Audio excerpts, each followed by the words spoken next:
Welcome back. This is Mr. Hassan's Maths channel. I'm now answering question number 11 from the February-March 2024 Pure Mathematics paper from Cambridge 9709 A-Level. This is a question about a curve here which has equation y equals 2x to the power of negative 2/3 minus 3x to the power of minus 1/3 plus 1 for x values which are greater than 0. The curve crosses the x-axis at points A and B and has a minimum point at M. Okay, so we have to take care of things like this because it might affect our answers in these type of questions. You can see x can only be something which is not 0, but greater than 0. So we've got to find the exact coordinates of M. So M is a minimum point. At the minimum point, the gradient is 0. Okay, so that's the key to answering part A. We know that the minimum point, the gradient is equal to 0. So the gradient is given by the gradient function. So we're going to take our original function, which is y equals 2x to the power of negative 2/3 minus 3x to the power of negative 1/3 plus 1. And we're going to find the gradient function, which is dy dx. So we multiply by the power. So we have negative 2/3 times 2, which is negative 4/3. X, and we've got to subtract 1 from the power. So you have minus 2/3 minus 1, which is like minus 2/3 minus 3/3, which gives you minus 5/3. And then we multiply by the power. So minus 1/3 times minus 3 is plus 1. So you have plus x, you don't have to write the 1, x to the power of, and here you're going to have to subtract 1 from the power. So it's minus 1/3 minus 3/3, which is minus 4/3. So this gives you minus 4/3, and the constant becomes 0 when you differentiate it. So you're left with this as your gradient function. And we know at M, the turning point, dy dx must be equal to 0. At M, dy dx is equal to 0. So we can equate this to 0. So minus 4/3 x to the power of minus 5/3 plus x to the power of minus 4/3 equals 0. Now I'm going to multiply both sides of the equation by 3 to get rid of the fraction. So I have minus 4x to the power of minus 5/3 plus 3x to the power of minus 4/3 equals 0. All right, so what I'm going to do now is I'm going to factorize this. Now some people would, for example, maybe put this on the other side of the equation and divide both sides by x to the power of something. But that isn't something that you should do when you're dealing with these type of questions. You should try to factorize the expression. Now, what do we do when we've got something like this? Okay, in fractional powers, how do we factorize something like this? Well, it's pretty simple. When you have, like, for example, x cubed and x squared and x to the power 5, the highest common factor is a letter. If you have the same letter with different powers, the highest common factor is the one with the lowest power. The highest common factor here would be x squared.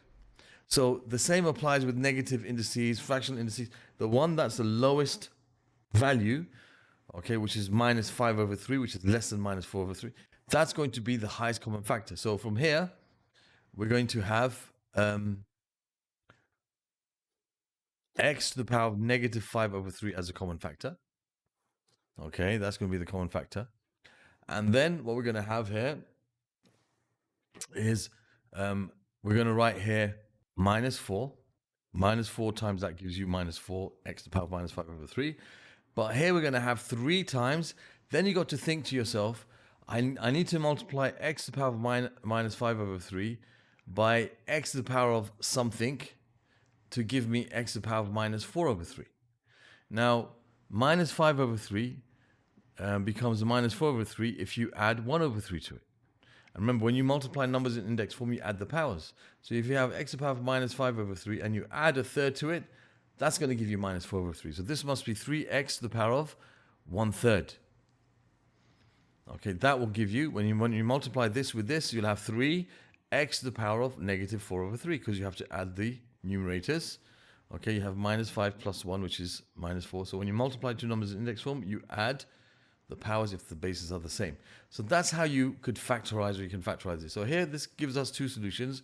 X to the power of minus 5 over 3 equals 0, which means basically x is 0, but x must be greater than 0. So this is not a solution. Or we have minus 4 plus 3x to the power of 1/3 is equal to 0. So we can say 3x to the power of 1/3 is equal to 4. So x to the power of 1/3 is equal to 4 over 3. And if we solve this, we have to cube both sides. So you have x is equal to 4 over 3 all cubed. So 4 cubed is 64 and 3 cubed is 27. So x is 64 over 27. That is the x coordinate of this point. And it says give the exact coordinate. So leave it in this form. There's no common factor here. But they want the coordinate. So we need to find the y coordinate. So we got the x coordinate. So we need to find when x equals 64 over 27, what does y equal? Or y equals 2 times 64 over 27 to the power of negative 2/3 minus 3 times 64 over 27 to the power of minus 1/3 plus 1. Now we know the rule for indices when you have, for example, p over q to the power of minus n. You can write this as the reciprocal q over p to the power of positive n. So I can rewrite these as 27 over 64 to the power of 2/3 and 27 over 64 to the power of 1/3, changing the power to positive. So this is 2 times 27 over 64, the reciprocal, to the positive power, minus 3 times 27 over 64 to the power of 1/3 plus 1. Now, what does this mean? This means 2 times the cube root of 27 over 64 squared. And this means 3 times the cube root of 27 over 64 plus 1. So that's going to give you 2 times. Now, the cube root of 27 is 3. The cube root of 64 is 4. So you're going to have 3 squared, which is 9, and 4 squared, which is 16. So 2 times 9 over 16 minus 3 times. You're going to have the cube root of 27 is 3, and the cube root of 64 is 4, and then you're going to have plus 1.